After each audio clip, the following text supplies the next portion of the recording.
En el día de hoy, martes 22 de noviembre de 2022, nos reunimos en nuestra jornada normal diaria con el fin de continuar con el análisis de la memoria histórica aún no contada del conflicto armado en Colombia.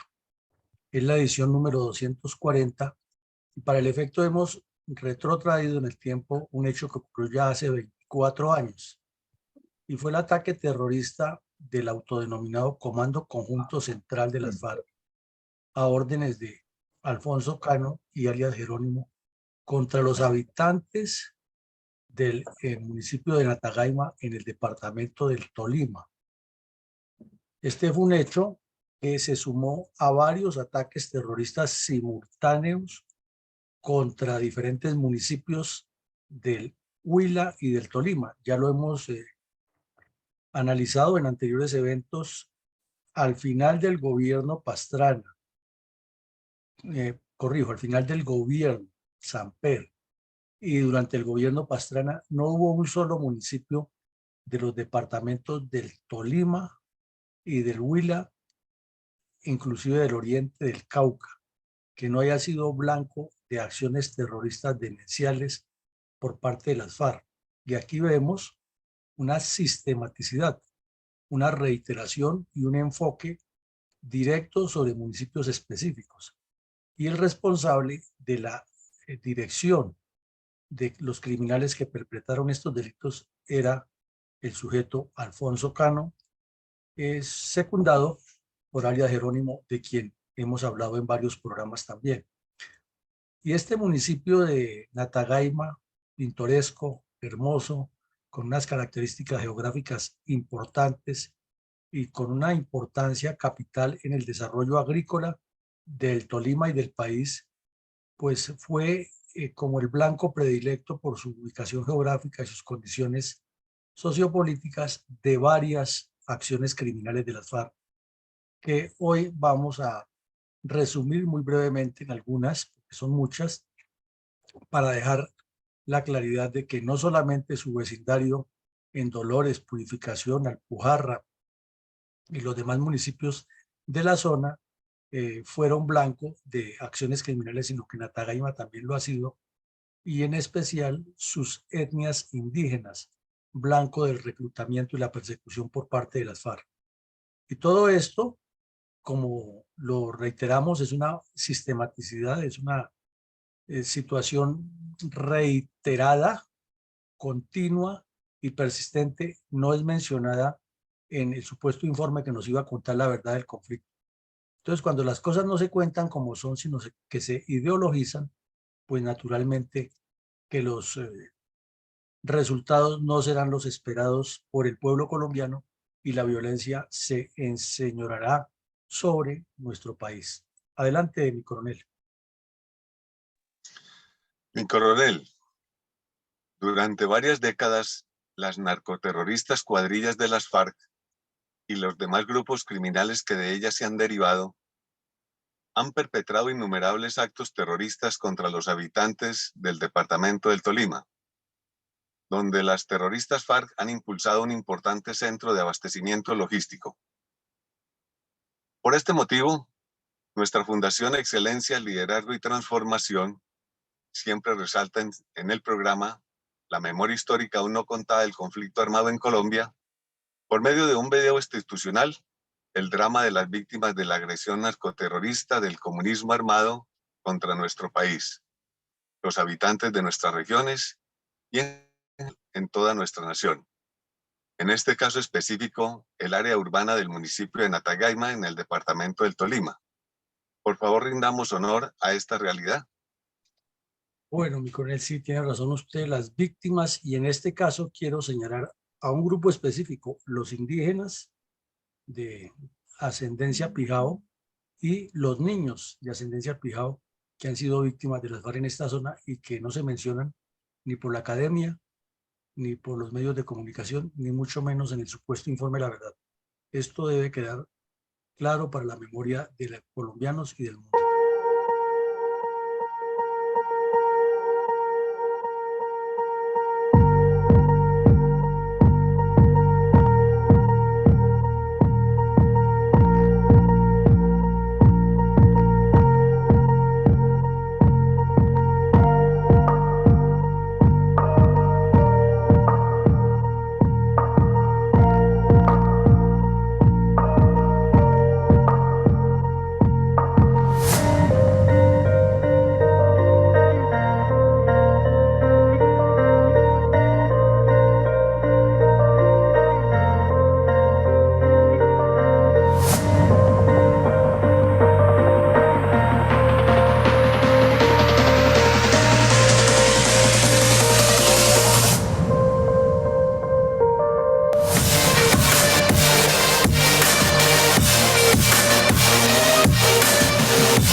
Adelante, Vicencio.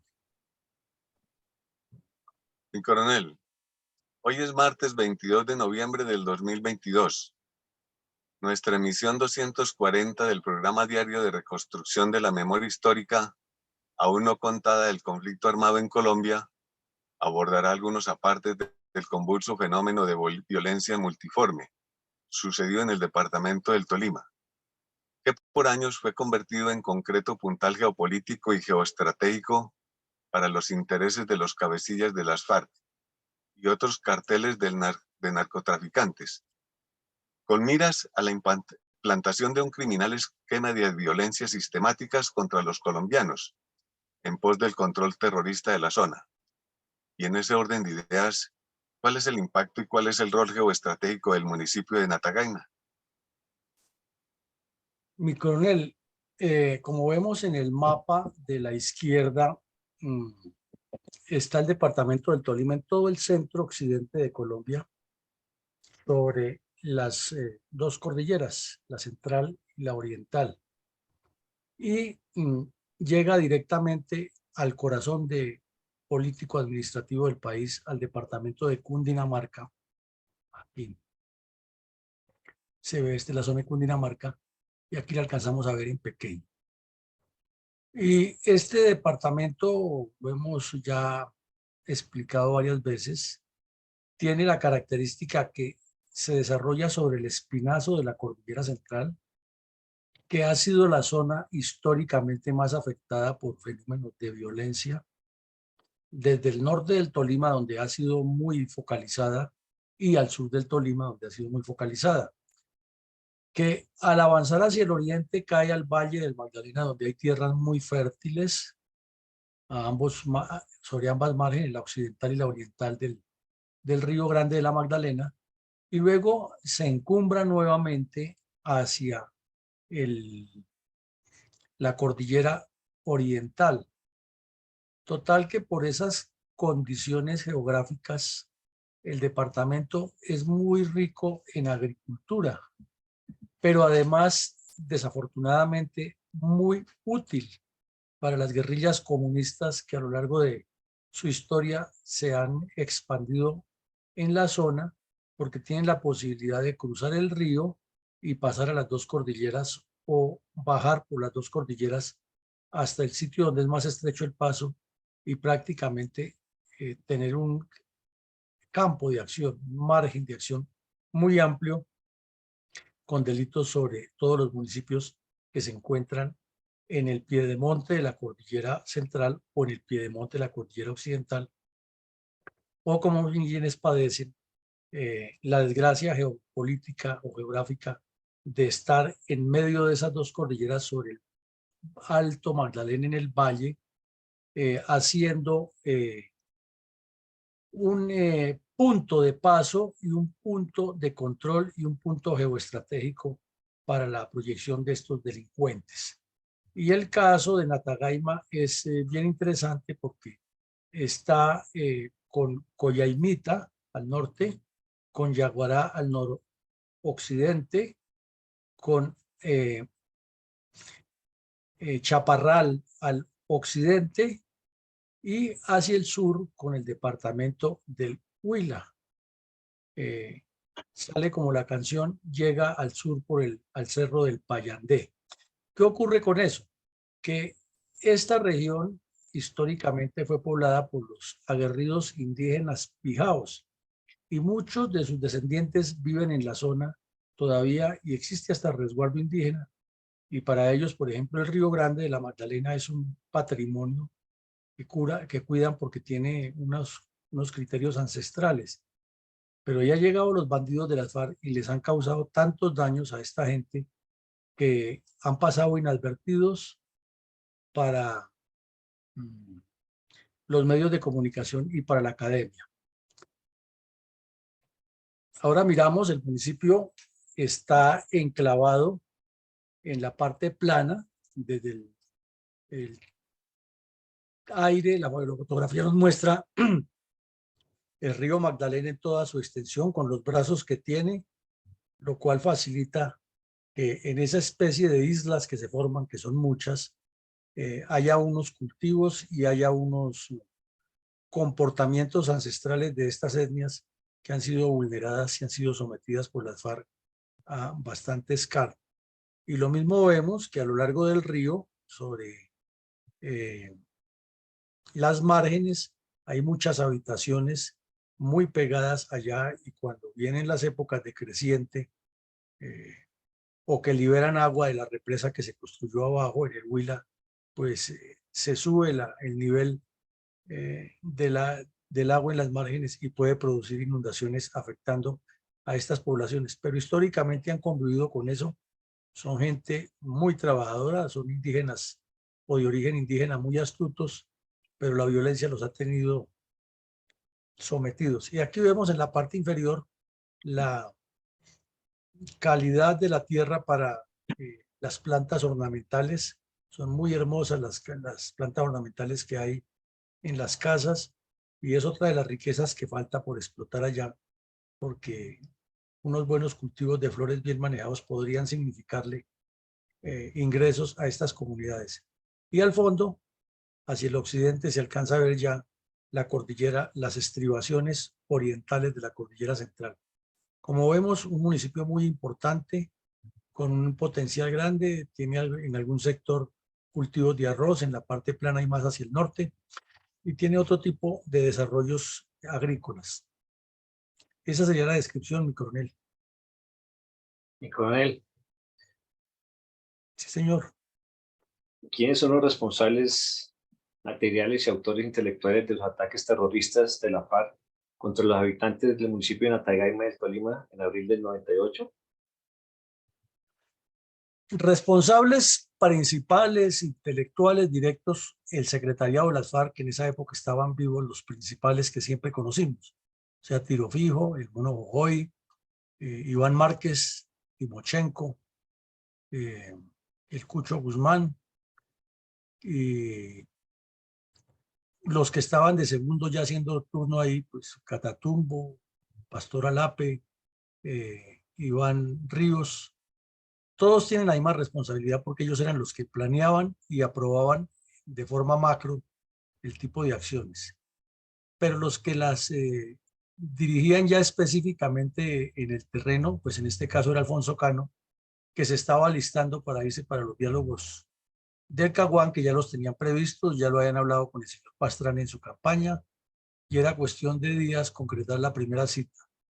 Y la forma de preparar el terreno para amedrentar a Pastrana y doblegarlo era cometer esta serie de asaltos terroristas contra varios municipios.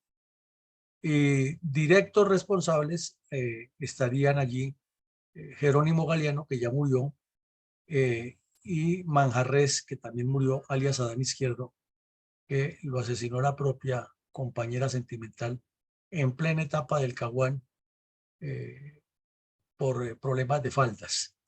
Entonces, esos son los responsables directos, y ya los que ejecutaron el acto son una manada de delincuentes, inclusive desafortunadamente niños y hasta niños indígenas reclutados en la zona, utilizados para asesinar a su propio pueblo. Adelante, mi coronel. Coronel, ¿cuáles podrían enunciarse entre los antecedentes tácticos, estratégicos y políticos más resaltantes relacionados con el ataque terrorista de las FARC contra los habitantes del municipio de Natagaima en abril de 1998? Antecedentes, aquí sí hay es una larga lista. Si recordamos, cuando vimos el caso de la baja de Jerónimo Galeano, que el solo prontuario de este sujeto nos dio como 4 pasadas por las páginas distintas aquí en el computador, mientras le presentábamos las filminas a nuestros oyentes.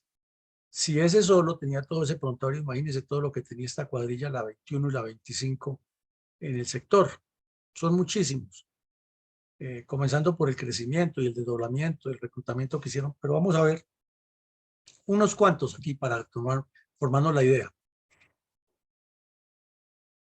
Para esa época en que termina el gobierno de de Samper y recibe Pastrana, hay oleadas de ataques terroristas sincronizados en todo el país y ocurren las grandes incursiones de varios grupos de las FARC contra unidades militares, contra puestos de policía, contra poblados, y es la época en que más zozobra y más terror se le causa al país. Entonces, este ataque o esta acción hace parte de una cadena de eventos criminales. En segunda medida, ya estamos hablando del mes de abril del 1998, todavía no se ha producido la elección presidencial, pero ya se comienza a filtrar en los medios de comunicación que el señor Pastrana, que había perdido las elecciones 4 años antes con el señor Samper, porque el cartel de Cali le financió las elecciones a Samper y le consiguió más votos, y Pastrana no perdonaba, era eso, que había perdido las elecciones, no lo que necesitaba Colombia, sino que él no ha sido presidente. Comenzó a vislumbrar para derrotar al candidato de Samper, que era Serpa, comenzó a vislumbrar que él tenía la intención de hacer la paz con las FARC. Pues el tiempo siempre se encarga de colocar las cosas en su lugar y de sacar a flote las verdades. Hoy ya queda prácticamente demostrado que los delegados del señor Pastrana estaban en conversaciones con las FARC desde hacía rato. Igual que pasó con Santos cuando Uribe, igual que ha pasado con todos, venían charlando y reuniéndose. Entonces, como se vislumbraba el proceso de paz con las FARC, pues Tiro Fijo, que tenía esa mentalidad comunista y terrorista, dispuso: aprieten, aprieten y vuelvan a apretar más duro para que llegue más doblegado. Y quizás con estas acciones, que si las vemos en sumatoria, son muchas, porque hasta el mismísimo 6 de agosto del 98 todavía estaban cometiendo este tipo de asaltos, y uno de esos fue el ataque a la base de Uribe Meta y el secuestro del teniente Malagón, que se hizo tan célebre en el rescate de la operación Jaqui. Pues esto quiere decir que mientras Pastrana pelaba el cobre y les entregaba más de lo que ellos estaban pidiendo y les rendía cuentas, porque aquí lo vimos en un video, rindiéndole cuentas a los bandidos, diciéndoles qué iba a hacer él, cómo iba a invertir la plata, quién les iba a dar dinero. Antes de posesionarse ya estaba entregándose. Quiere decir que eso era un plan articulado por las FARC para doblegar al país, a sabiendas que iban a encontrar a un presidente laxo y ansioso de premios de paz. Y eso nos puede pasar en este momento con lo que está sucediendo con el ELN, que cada vez se asemeja más a un carnaval obvio de daños a Colombia. Ya lo dijimos, los indígenas y toda esta población ha sido víctima de unas organizaciones sociales que no vienen de ahora. Cuando veíamos el mapa, miramos que al occidente de Natagaima está el famoso o la famosa zona del sur del Tolima, donde se formaron las FARC, en Ataco, en La Herrera, en Río Blanco y en Chaparral. La historia de los grandes desplazamientos por esos cañones de población civil, la historia del asentamiento en el Davis de los comunistas y los liberales y la construcción de todas las células organizativas del Partido Comunista dentro de la población para promover a las FARC. Y obvia y naturalmente esas células se extendieron hacia el oriente, es decir, hacia Natagaima. Y también recordamos que lo vimos aquí al principio, hubo un movimiento que se llamó 26 de septiembre, porque en una operación contundente, la Sexta Brigada dio de baja como a 15 bandidos comunistas que se estaban asentando precisamente en Natagaima. Y de ahí nació, o los que sobrevivieron se bautizaron 26 de septiembre y se unieron a las FARC en la conferencia del Bloque Sur, cuando Tiro Fijo la presidió con Jacobo Arenas y le dieron la creación a las FARC como tal. Entonces vemos que los antecedentes son largos y que el trabajo de esas organizaciones sociales, entre comillas, que dicen representar a los campesinados y a los indígenas, han sido infiltradas por las FARC y por el Partido Comunista desde sus inicios, y ahí ha radicado la fortaleza de esos grupos en la zona. Pues vemos que no solamente en esta región, sino en el país, se decide a partir de la conferencia del 93, es decir, 5 años antes de lo que está pasando aquí, que hay que fortalecer esas tres estructuras. Y si sumamos una cosa con la otra, lo de la población civil, que está organizada desde los años 50, progresivamente, de apoyo a los comunistas, el reclutamiento de indígenas, quiere decir que aquí estaban construyendo, o han construido, mejor, para ser más claros, un núcleo grande de apoyo logístico, aprovechando todas esas falencias y las condiciones geográficas del área, que las vimos que son particulares. Por ejemplo, esa cantidad de islas sobre el río Magdalena, los cultivos, las tradiciones indígenas, el mestizaje que hay allá, las tradiciones de familias que terminaron metidas por los comunistas en una guerra que no es de ellos y tienen familiares que han muerto, etcétera. Entonces, y además el punto de paso que significa Natagaima en esa zona, pues entonces es una zona apta para que allí pulule la delincuencia guerrillera máxime que se encuentra entre el norte del Huila y el centro del país. Entonces puede que no la utilizaran tanto para actos violentos, pero sí para muchos actos o actividades logísticas y organizativas, sin dejar de asesinar gente, porque eso es parte del control. Y como decía Mao Zedong, mate a uno y aterrorice a 10.000. Bueno, después del 93 que se produce la octava conferencia y en el preludio de la ascensión de Pastrana al poder y luego ya estando Pastrana en el poder con el preludio de los diálogos en el Caguán y luego dentro de los diálogos al Caguán, fueron muchísimos los ataques a la fuerza pública en toda esa zona del sur del Tolima, del oriente del Tolima, del suroriente del Tolima, del norte del Huila, enfocados a causar esa presión y esa zozobra, todo bajo la dirección del pacifista Alfonso Cano, que siempre lo presentan como el intelectual y el que pensaba distinto a Tiro Fijo, y resulta que este era más criminal porque Tiro Fijo, por lo menos con su raigambre campesina, lo exteriorizaba. Y este otro bandido lo exteriorizaba de otra manera, aparentando siempre un deseo de solución política, pero tenía esa morbosidad criminal, esa mentalidad morbosa para ordenar todo este tipo de acciones y presionar que el campesinado y estas etnias indígenas se doblegaran ante los designios de las FARC en la zona. Cuando se produce ese cambio de gobierno, hay una advertencia no solo para Pastrana, sino para el país. O ceden, o ceden, o cede la oligarquía, como decía el Mono Jojoy, o nosotros vamos por ellos a las ciudades, y fueron por ellos a las ciudades. Entonces aquí hay un salto cualitativo que equivocadamente los expertos en lo divino y lo humano del conflicto lo denominan dizque la guerra de movimientos. No llegamos a ese nivel, que las FARC no controlaron, no gobernaron ninguna zona.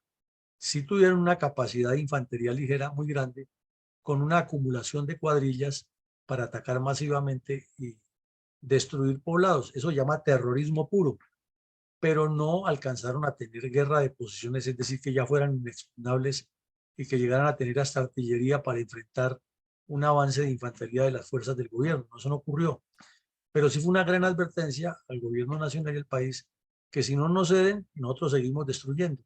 O sea, era el terror como un mecanismo de presión. Desde luego, el reclutamiento de menores que se venía implementando en todo el país, que era una política de las FARC, que coincidencialmente en esas conversaciones fue uno de los puntos que se colocaron para debate. Las FARC de entrada los cerraron el caso y cerraron el caso de una manera agresiva, autosuficiente. Es que nosotros tenemos por ley, decía Tiro Fijo, decía hoy, el reclutamiento a partir de los 15 años sí es voluntario. Entonces, argumentaban que en el derecho internacional una persona de 15 años que se ingrese a un grupo que esté en guerra no es un niño, sino que ya es un combatiente. Y con esa disculpa reclutaban menores por cantidad. Y fuera de eso, con la dicotomía que siempre ha existido y que la mencionábamos anoche, de que es guerra, pero no es guerra, entonces ahí se les presta a ellos porque en río revuelto siempre ganan los pescadores y las FARC estaban pescando duro. Por otra parte, una inmersión total de las FARC en el narcotráfico en distintas regiones del país y aquí al sur del Tolima, no exactamente en Natagaima, pero sí al occidente y al oriente de Natagaima, cruzando el río Magdalena en el caso del oriente, estaban explotando no la coca, sino la amapola, que le estaba produciendo grandes réditos al autodenominado Comando Conjunto Central. Y muchos de estos campesinos e indígenas eran llevados por las FARC a trabajar en esos cultivos para explotar el negocio. Eso sería uno de los tantos antecedentes, mi coronel. Mi coronel, Sí, señor. ¿cómo describió el diario El Nuevo Día los hechos relacionados con el ataque terrorista de la FARC contra los habitantes del municipio de Natagaima, en el Tolima, en 1998, mi coronel? Bueno, el diario Nuevo Día, con unas fotos muy impactantes, reconstruyó los hechos y reconstruye lo que ocurrió el 4 de agosto del 98, es decir, faltando 3 días para que se posicionaran de Pastrana. Dice que desde las 3 de la mañana hasta las 6:30, más de 100 terroristas de la cuadrilla 25 de las FARC y de la cuadrilla 21 ingresaron al municipio y lo destruyeron. Las fotos son impactantes. Relata cómo llegaron hasta la casa del alcalde, eh, lo obligaron a salir, y si no destruían la casa, le prendían candela, la atacaban con explosivos, y luego pasaron por la casa del gerente de la caja agraria.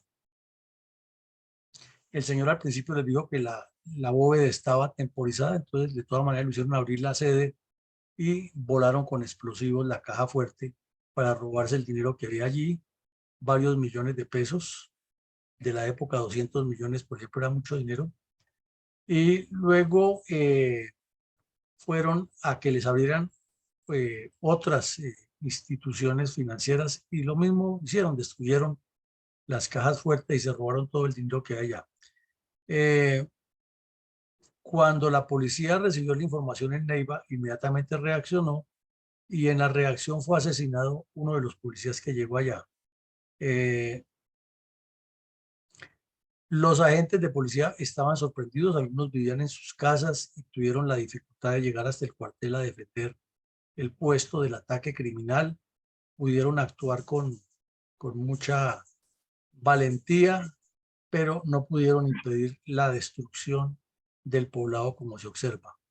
Entonces, si estos son hechos tan reales, que están documentados, que hasta la misma izquierda los ha publicado en varios documentos, ¿cómo explicarle al mundo que se olvide esta sistematicidad de actos criminales en un periodo determinado para causar ese impacto psicológico y afectar a los colombianos y causar dentro del imaginario una tendencia a que esto tiene que hacerse así, o si no nosotros destruimos el país, y no se muestre que fue algo continuo y que está dentro de la estrategia de las FARC y se le traslade la responsabilidad al Estado y nuestros criminales? Y aquí vemos finalmente la foto de los niños en medio de los escombros. Uno se imagina un niño que tiene 6, 7 años, los que están ahí sentados, viendo, y que les quedó grabado de por vida ese acto de destrucción. Hoy ya son personas de 30 años, pero eso queda en el ADN y afecta muchísimo.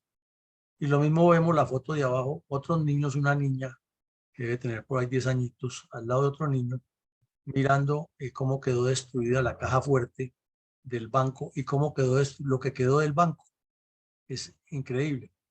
Y también está algo del testimonio del sargento de cómo resistieron hasta que llegó la tropa a apoyarlos, porque era una época en la que tocaba tener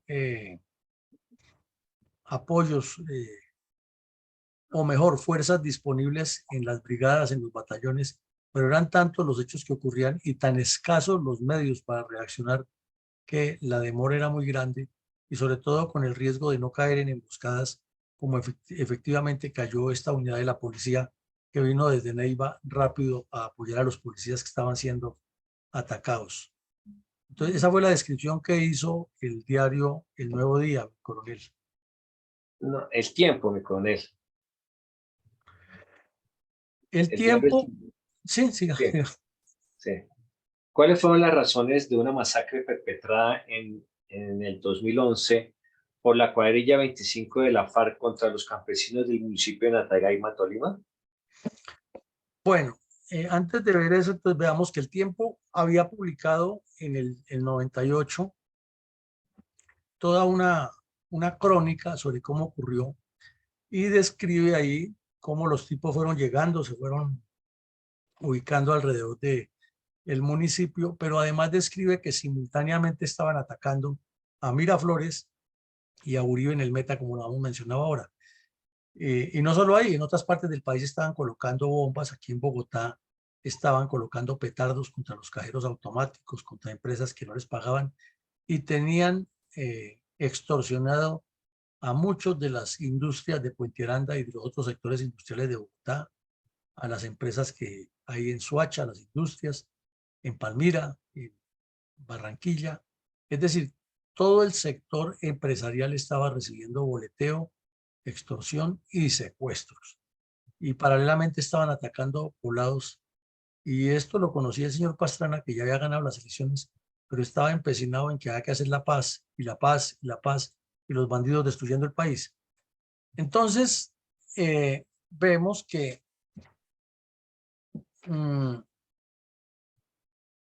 ocurre después de estos hechos una forma coercitiva, y aquí colocamos un solo caso, pero son muchos, de mantener el silencio cómplice y la obligación de los campesinos de colaborarles. Y quienes no colaboraban o no pagaban la cuota, porque le pusieron cuota a cada finca, a cada propiedad, acá, de acuerdo con lo que tuviera, y si no tenía nada, entregaba gallinas o entregaba marranos o entregaba una vaca, lo que tuviera, pero tenía que cumplirle con la cuota a estos sujetos.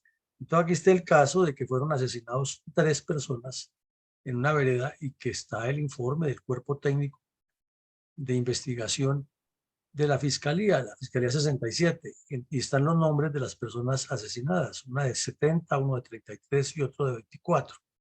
Eran miembros de la misma familia y tenían varias heridas ocasionadas con tiro de gracia, particularmente en la nuca, eh, para que murieran lo más rápido posible. Y los asesinaron, según decían los familiares. Aquí esto es un reporte del Nuevo Día y el Diario del Tiempo, que lo publican al unísono, donde dicen que por no tener plata, por no pagarle de extorsión, los sacaron de la casa y los asesinaron a sangre fría. Entonces, uno pregunta, si esto ocurría, que es sistemático, porque no era la única parte que lo hacían, que además de asaltar el poblado y para implantar el terror y el control, le exigían no solamente silencio, sino aporte financiero a los campesinos, y el que no lo daba, lo fusilaban, como hicieron en este caso, con nombres concretos, con investigación concreta, con número de fiscalía, donde están los archivos, con publicación en medios de comunicación, es decir, que la prueba es irrefutable, inclusive hasta con condenas que hay contra estos bandidos, como el señor de Rux voltea la mirada para otro lado y ni siquiera menciona estos hechos que son sistemáticos. Porque si vamos a los archivos de Urabá para la época, estaba ocurriendo exactamente lo mismo y hasta peor. Si vamos a los del Cauca, exactamente igual. Aquí en Cundinamarca, igual. Para esa época, recordemos que hasta un obispo lo secuestraron y a una pareja de alemanes de apellido Wickenbach lo secuestraron y los asesinaron. Entonces, esto no es algo que fue casual en una región, sino que era una política de las FARC. Y si es una política, son crímenes de guerra. Y si son crímenes de guerra, constituyen un genocidio. ¿Y por qué más bien el señor de Rub no dice en su informe, aquí lo que hubo fue una tendencia, por lo menos, al genocidio? Sino, no, eso fue culpa del Estado y eran hechos aislados del conflicto, y afortunadamente se firmó la paz, porque si no hubiera sido peor. Así no es. Y al mismo tiempo relata que en otra parte, los mismos bandidos de las FARC asesinaron a un señor de 85 años a puñaladas, y ahí dice, los campesinos mismos lo relatan. Entonces, si están los testimonios, está la víctima, está el cadáver al que se le puede hacer exhumación y más estudios forenses en el cementerio. ¿Por qué se callan esos hechos? ¿Cuál es la razón? ¿Por qué Colombia tiene que guardar el silencio cómplice ante algo que está documentado y que está guardado en los cajones del olvido? Adelante, mi coronel Vicencio. Volvemos a la pregunta, ¿cuáles fueron las razones de una masacre perpetrada en el 2011 por la cuadrilla 25 de la FARC contra los campesinos del municipio de Natagaima, Tolima? Bueno, eso se vino a determinar con la búsqueda de un desertor, o mejor, la captura de un desertor de las FARC que confesó todo lo que hicieron.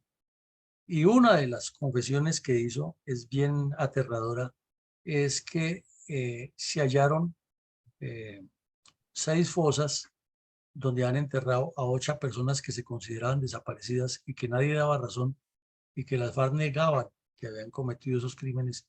Y aquí ocurrió, la unidad de búsqueda de personas desaparecidas lo localizó a este sujeto y él confesó todo. Y aquí vemos las fotos.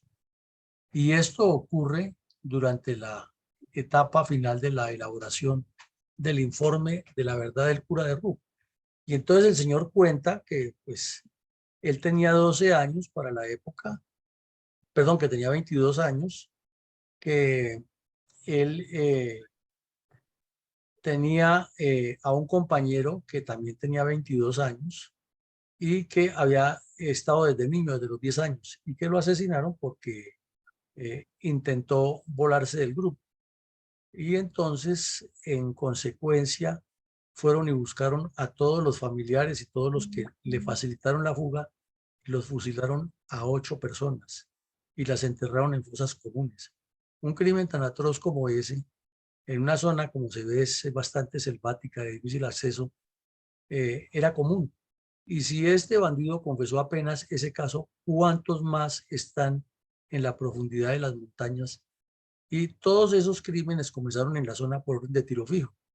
Y Tiro Fijo todo eso se lo contó, o algunos de esos casos los ordenó él mismo, por medio de la ilustrísima senadora Sandra Ramírez, que era su compañera sentimental, que ahora ustedes la verán en las redes todos los días hablando de los derechos humanos, de la libertad y de la protección al campesinado. Increíble, pero así pasa. Entonces, estos hechos de como el testimonio de este bandido, de esa masacre, es aterradora y fueron muchísimas más las que ocurrieron y seguirán apareciendo, pero para la Comisión de la Verdad esto no es grave, sino que son consecuencias del conflicto y de la agresión del Estado contra el campesinado. Mi coronel, después de la firma del pacto FARC-Santos, se ha evidenciado que la FARC han seguido cometiendo tropelías contra los habitantes de Natagaima, Tolima. ¿Puede señalarnos algún caso originado por la FARC en este municipio recientemente? Pues mire, allá en Natagaima como en el Tolima hubo una aparente calma de que no volvieron a aparecer las FARC a destruir los poblados o a cometer este tipo de acciones criminales. Pero el boleteo sigue, el reclutamiento de niños sigue, la presencia de guerrillas mucho más móviles, sobre todo con destino al Cauca y el norte del Huila, sigue, y el argumento es que son las disidencias, como se dice, pero no hay ninguna claridad qué pasó con todas esas milicias bolivarianas que estaban integradas en la zona y con el movimiento bolivariano clandestino. Parecería ser que así como cuando Tiro Fijo dijo que se había desmovilizado en los años 57, 58 y que andaba en la carretera construyendo una vía como jefe de obras, inspector de obras que lo puso el gobierno Lleras, parecería ser que están repitiendo la misma historia. Se están haciendo los que entraron en proceso de paz, pero clandestinamente están trabajando en la construcción del grupo. El cultivo de amapola no ha desaparecido en las cordilleras y todas las actividades delictivas de extorsiones, hasta secuestros, no han desaparecido. Hay menos, sí, que en esa época, pero no han desaparecido, lo cual quiere decir que ahí están y que seguramente hay grupos que están dedicados a fortalecerse. Esa es otra cruda realidad que no se cuenta y se opaca y se maneja de manera soterrada. Mi coronel, ¿cómo resalta Fundel la memoria de los niños víctimas de la crueldad y la sevicia de la FARC, y en este caso específico el ataque terrorista de la FARC contra los habitantes del municipio de Natagaima, Tolima, en abril del 98?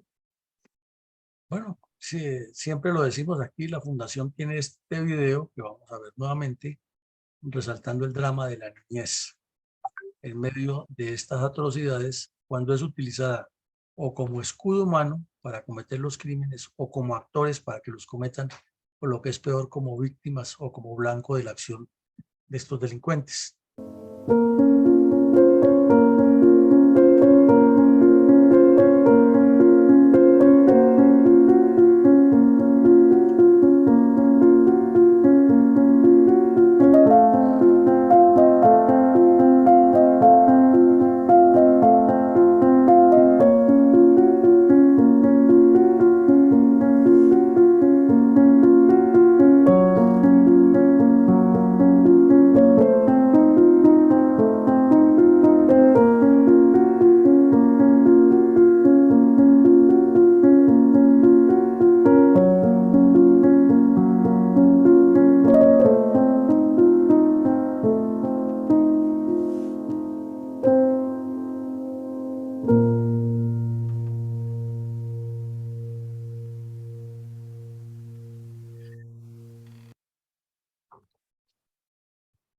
Al término formal de cada episodio de la memoria histórica aún no contada del conflicto armado que realiza nuestra fundación, usted siempre hace un balance puntual de reflexión respecto a los hechos del conflicto que analizamos a diario en este espacio de opinión y estudio científico de la violencia comunista contra Colombia.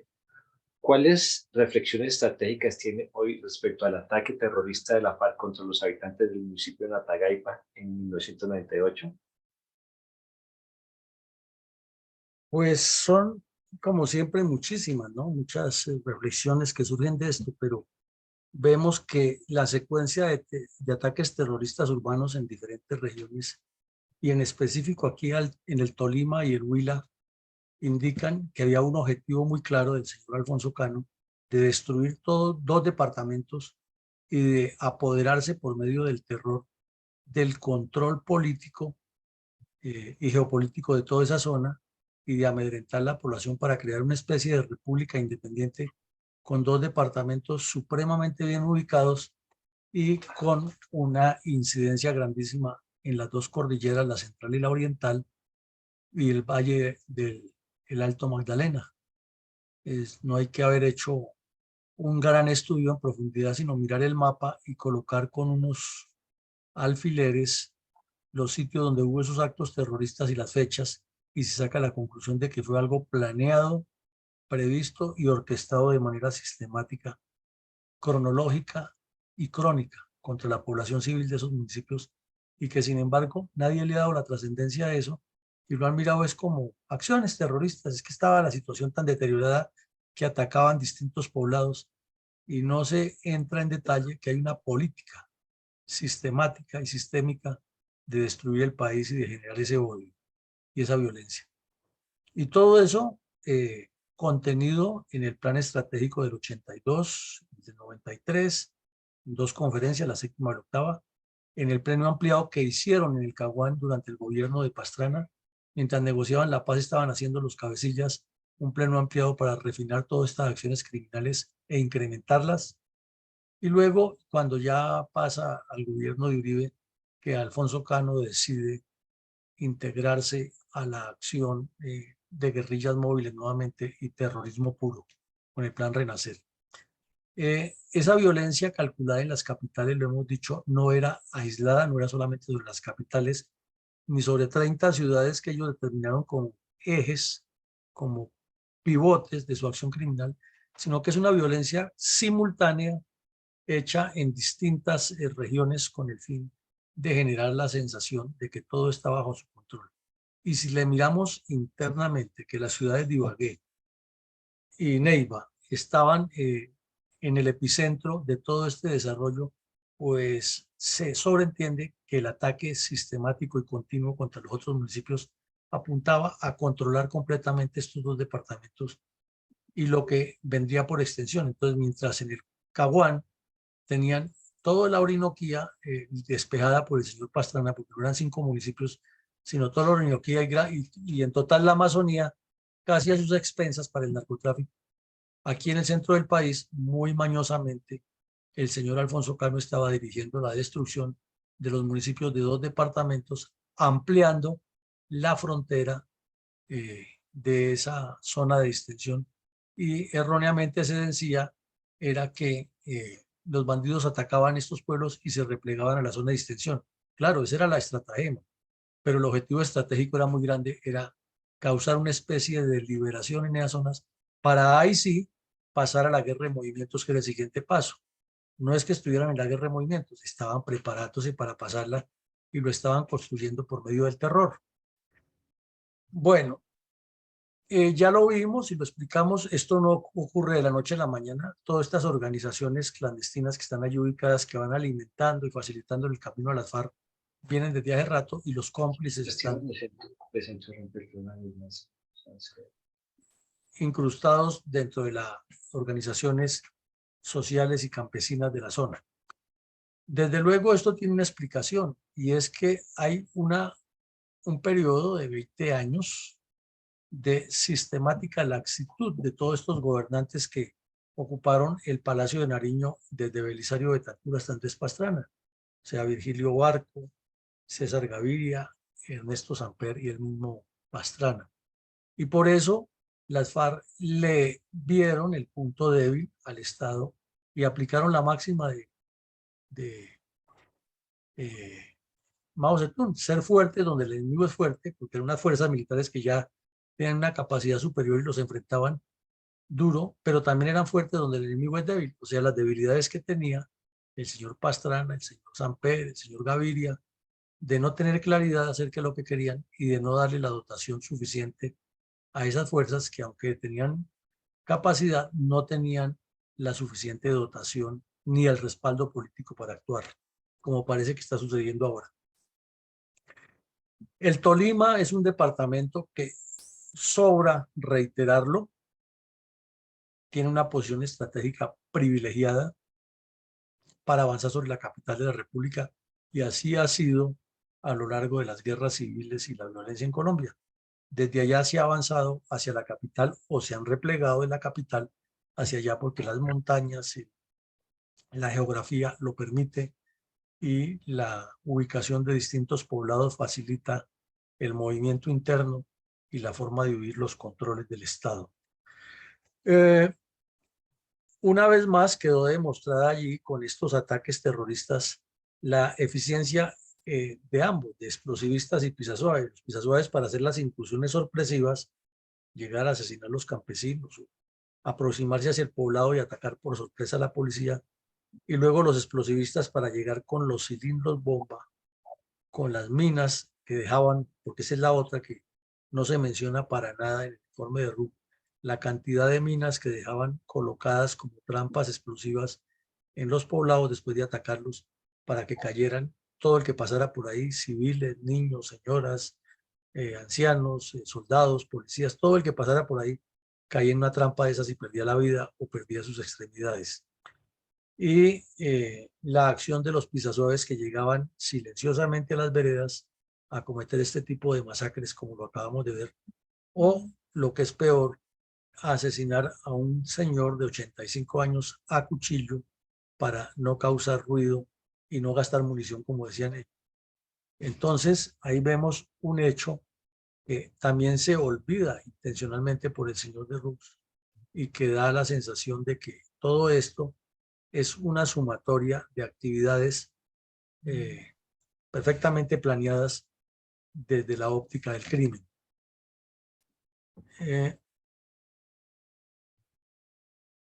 Y finalmente, la incidencia del narcotráfico en todo este proceso es fundamental, porque las FARC se refinan, ya tienen capacidad de moverse, capacidad de construir muchos cilindros bomba, capacidad de hacer inteligencia, capacidad de estar bien dotados con municiones suficientes para sostener combates largos, para estar alimentados grupos grandes, para financiar el entrenamiento, para financiar la logística que todo eso requiere, y este es el narcotráfico de por medio. Entonces, esas serían las reflexiones. Creo que ya se volvió a conectar mi coronel Iván González, a ver qué comentarios nos tiene respecto a este hecho. Gracias, mi coronel. Mi comentario del día de hoy es el siguiente. Las tierras del centro y oriente del Tolima desde hace años han sido convertidas en una rica región agropecuaria, donde se producen mucha parte del arroz que consumimos los colombianos. Por esta misma riqueza que ha dado oportunidad laboral a muchas familias de dedicados trabajadores, ha sido el atractivo de las nefastas cuadrillas de las FARC, en quienes han encontrado la oportunidad de chantajear, secuestrar y asesinar sin compasión a esforzados colombianos que por ningún motivo han debido ser objeto de tantos sufrimientos. Por parte de unos infernales terroristas, como si fuesen jinetes del apocalipsis, enviados a cubrir de oprobios no solo a la región, sino a toda la nación. Esa realidad destructora y de torturas es la que pretende minimizar y ocultar la comisión que redactó el informe mal llamado de la verdad, reconociendo que los grupos asesinos de las FARC sí son los autores de los crímenes, pero que están justificados porque el gobierno es el causante, no por no haberles dado supuestamente todos los beneficios que piden sin merecerlos. Y por ello es el culpable de tal forma que tienen derecho a robar y masacrar a sus habitantes. Pero no es solo eso, que además de tan terrible prontuario, sus víctimas están obligadas a perdonarles y dejar en el olvido histórico su oscuro pasado. Con la bendición de unos sacerdotes descarriados que terminaron siendo simpatizantes de los delitos de la perversa ideología comunista, al mismo tiempo que por intermedio de ellos, estos grupos terroristas también tienen el beneplácito de la Santa Iglesia Católica con la violenta teología de la liberación. Confesiones no contadas, a pesar de que estamos en tiempos de declarar toda la verdad por parte de todos quienes hemos sido los actores, y que más bien se ha tratado de obstaculizar la justicia, pues la llamada justicia para la paz no ha llamado a declarar sacerdotes implicados en tan graves hechos, ni ellos se han presentado voluntariamente a hacerlo. Además, por el pueblo colombiano, por medio de un legítimo tribunal de justicia conformado por interesados abogados que por un buen salario pago por ese mismo pueblo lo revictimizan y se prestan para tan descomunal impunidad, razón por la cual la historia tiene que dejar claros los hechos tal como han sucedido, para que sean testimonio imborrable de lo que nunca se deben repetir y corregir el tergiversado informe de una comisión relatora que no quiso ajustarse a la realidad. De esta forma es claro que el gran daño causado por las crueles mentes de las FARC y los demás grupos terroristas es a toda la nación. Y esa memoria histórica permanecerá por siempre. Muchas gracias, mi coronel. Bueno, mi coronel, usted mencionó una palabra ahí clave en todo lo que dijo: impunidad. Y todo parece apuntar hacia allá.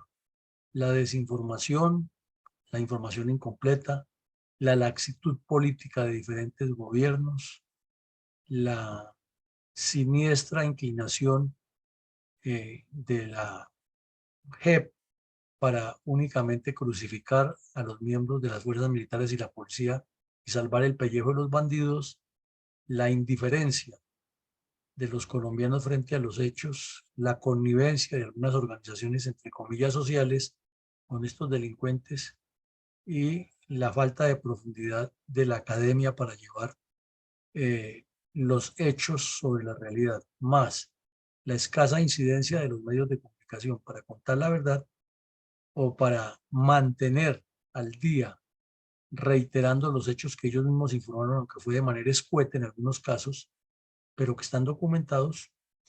Pues todo eso conduce a impunidad, como usted lo dice, mi coronel, y el olvido de zonas tan importantes por parte del Estado sí que lo aumenta, porque una región tan rica como el centro, sur, oriente y suroriente del Tolima, a expensas de que sean los bandidos los que allí la gobiernan, por medio del terror no tiene explicación para un país que dice que es institucionalizado y gobernado con base en la Constitución, unas leyes y soportado en instituciones del Estado de Derecho.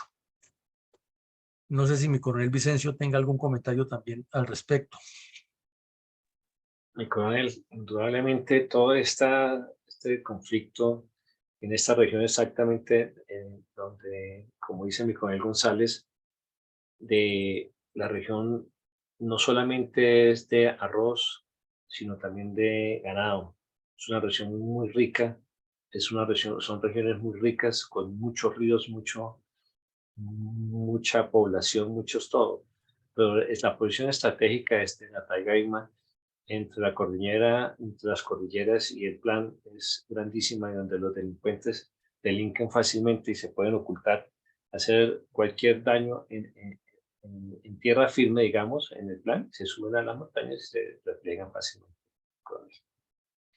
Bueno, muchas gracias, Vicencio. Así es, la geografía que debería ser el favorable para que hubiera prosperidad, riqueza y felicidad de esos pueblos, se convierte en una maldición cuando está en medio de dos epicentros importantes de intereses geopolíticos de un actor criminal como las FARC. Entonces, toda esa especie de semillanura que hay ahí, rica en tanta potencialidad, termina siendo un blanco de la delincuencia para moverse allá y sobre todo de los terroristas de las FARC. Llegamos al final con el mensaje institucional de siempre, nuestro cierre e invitándolos esta noche que tenemos una nueva videoconferencia muy importante sobre la agroindustria en Colombia. Y mañana a las 7:30 de la mañana continuaremos con nuestra actividad diaria de la memoria histórica aún no contada del conflicto armado en Colombia.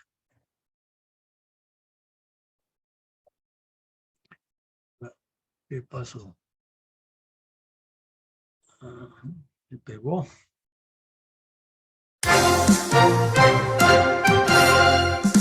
Invitado nuevamente para que todos los días, de lunes a sábado, de 7:30 a 9 de la mañana, se conecte a las redes sociales de la Fundación Excelencia, Liderazgo y Transformación, a escuchar en la voz de sus protagonistas la verdadera memoria histórica de la violencia desatada durante varias décadas por las guerrillas izquierdistas contra Colombia.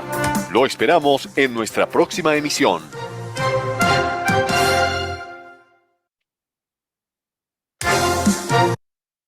Bueno, entonces llegamos al final.